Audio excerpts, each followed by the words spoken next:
Very good morning to you and thanks for joining us on The Breakfast. My name is Nyamgul Agaji. We sincerely apologize for starting a little bit late. It was due to circumstances beyond our control, but we're here now and we hope to make the best of the time that we have. And in this short time that we have, we're going to look at what the headlines are on the national dailies this morning, what is fresh about what is happening in our country, because a lot of things began happening so many weeks ago, and it's continuing till now, especially like the Rivers State crisis that has escalated to a state of emergency. We hear that the governor has left with his family from the government house, and where he has gone to we do not know, but at least he calls for calm and that the people of River State should maintain peace and not be violent in any way. That's a good one.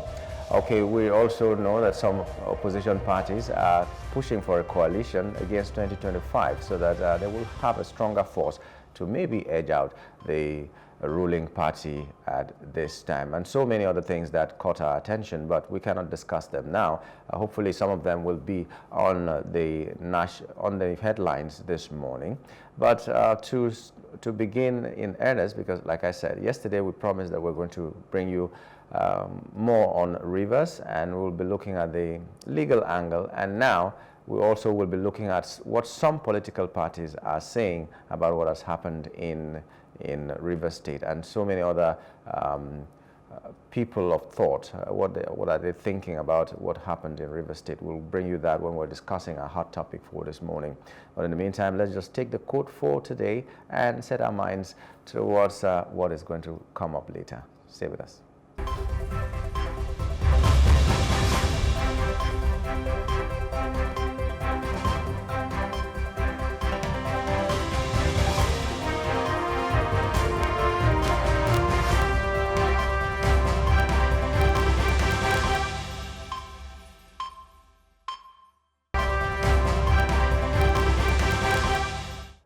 Our quote this morning is from Seth Godin, and it says, "There's no shortage of remarkable ideas.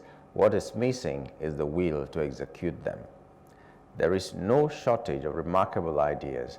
What is missing is the will to execute them. I tell you, this is so true. And in so many cases, we find people with good ideas, but what is present instead of the will to execute them is the fear of failure. The fear of failure is what has swallowed up so many great ideas, and they never came to fruition. And let me just use this time to say that is why you are a lucky person if you have a very good circle of friends and a very good circle of people who you can trust, that can help you realize the ideas, the ambitions, the everything that you have. Some people are, for instance, very good songwriters and very good singers on their own, but the will to become that musician that they should be is not there. And so what happens if they have friends that are interested but may not have the kind of ideas, may not be good songwriters like that, and they come together, they form a band, and it becomes a very, very, very good band. It's an example I give to you.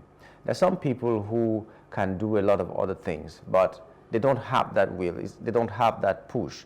It's the natural thing that comes to you. Some people learn it, but to a lot of people, it comes to them naturally. If it doesn't come to you naturally, look for that person who is close to you. Form that coalition that will give you the ability to do to carry out what you need to do. That person might just have that push, but no idea. You have the idea without the push. The push and the ideas come together, and then that idea comes to limelight, comes to fruition. That's how it works. So sometimes you don't have to be a coconut. And you know what they say about the coconut? They have everything. Every coconut has everything that it needs within it. It has its own water, it has its own meat, it has everything that it needs. But they're still staying in a bunch. So you shouldn't be a coconut. You should learn to share. What you need to share is maybe your idea. Another person will learn to share the energy that will make that idea come to fruition, and then two of you come together, and that is how. Businesses also are like that. Sometimes you have a business idea, but you cannot execute it because it's not in your nature. And when I say it's not in your nature, some people cannot relate because they think that this thing should come naturally to you. But know that in this world, there are people who, if you are owing them, if they see you coming on the road, they'll pass the other way. Like, I don't know if that's being shy or that's being foolish or being whatever it is, but they cannot even ask for what you are owing them. That's their nature, and you cannot blame them and say that, oh, that's being stupid. It's not. That's just how they are made. And so if you have a friend, for instance, that will not take nonsense as it is, then you're doing business. You are the person with the nice side. Everybody wants to do business with you because you're nice. But there's another person that is also doing business with you that will never allow your one kobo to remain in somebody else's hands. And then you prosper. You know, you're bringing the two sides of the coin together, and it makes for a very successful, you know, business venture.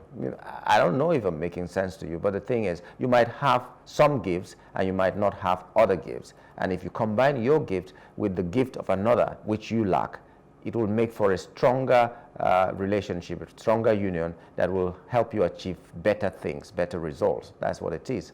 So today they are talking about the fact that nobody is bereft of ideas. You have ideas. Everybody has ideas. But to execute them, the level of execution differ from person to person. So while others succeed, others may not succeed, even with the best ideas on earth that they might have. So learn to look for someone who is stronger in the aspects that you are not strong enough, and combine your efforts, your strength and the strength of another person, and you come together and do something really great. So learn to execute, learn not to fear, learn to take advantage of the strength of others as well, and don't be the one that cannot be trustworthy. Be a trustworthy person, let the other person be a trustworthy person. You come together, match your strengths together, and then you will succeed together. That's what I took out from that. So you have ideas. You're not a fool. Nobody is. Everybody has ideas, but can you translate those ideas into action? If you cannot, look for someone who can help you do that. That's why partnerships come together. That's why there's collaboration. Even in political parties, they do that. 2027 is coming. You are going to see alignments and realignments, and so that some people can make more noise, better noise, and maybe get some gains politically. So advise yourself this morning. Okay, we'll take a break, a very short one, and when we return, we'll be looking at the papers to see what the headlines are this morning. Stay with us.